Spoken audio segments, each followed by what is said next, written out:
My father's kind of like, you know when dads get married, they develop that, you know, he was kind of big boned. He was fat. He was fat, I'm not going to lie. He was a man of few words. You know, he'd give me that one word advice like, hey, come here. Don't. Stop! And like I said, he's a big guy, right? So when I get in trouble, you know, he's like, Rich, come here. I heard what you did at school. Come here, I'm gonna have to whoop you, son. Come here, I'm gonna have to whoop you. He take off his belt. I'm gonna have to whoop you.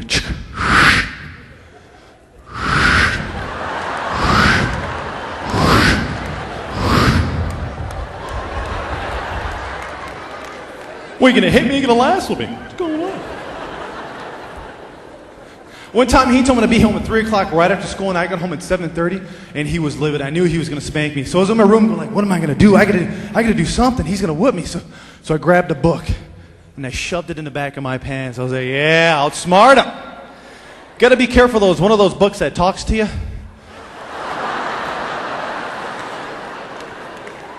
He went to spank me. He's like, the cow says moo.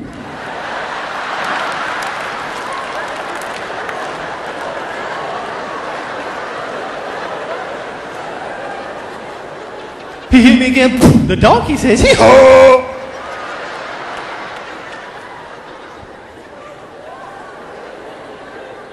You eat too much Mexican food, you sicko.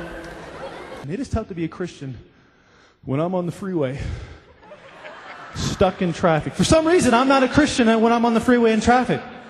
I'm just sitting there minding my own business. I'm just, driving myself and, just saying a prayer to God, and somebody cuts me off. I just got to thank you for today, and I just pray. What are you doing, you jerk? You're a jerk. I will rip your head off. I got some Christian music in the radio station, hallelujah. Get out of the left lane. Why are you in the left lane? I will rip your head off. Stupid old lady, come on. Shout to the Lord.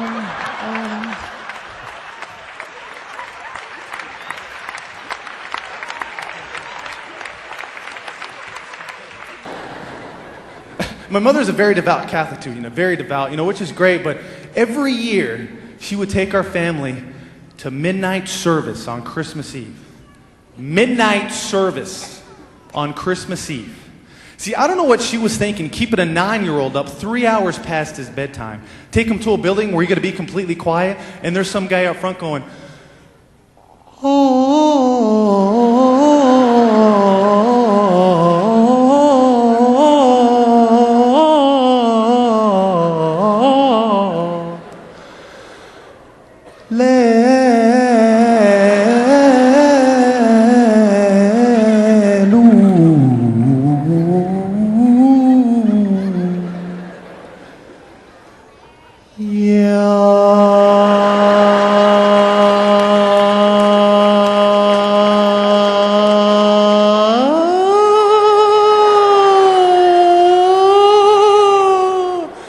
and then she had the nerve to tell me, don't you fall asleep. Everybody kneel.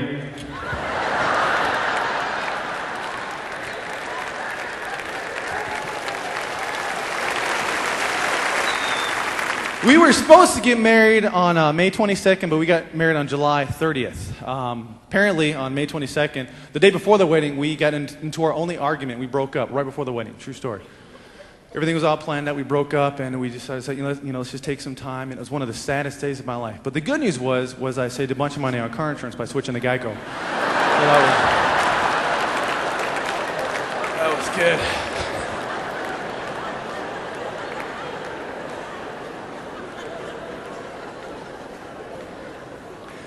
Yeah.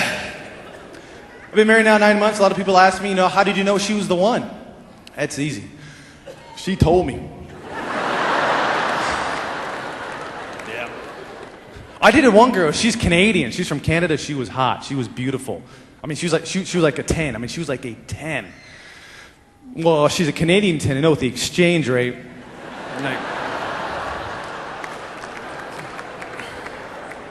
Over here, she's like a 6. Yeah, a 6. But in Mexico, she was like 4,000.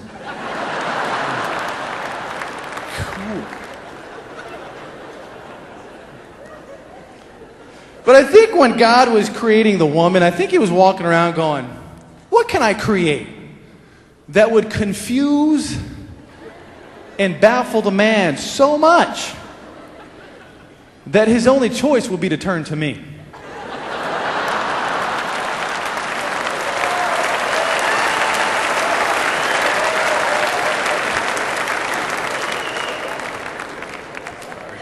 Sorry, did I touch something there? Or did I...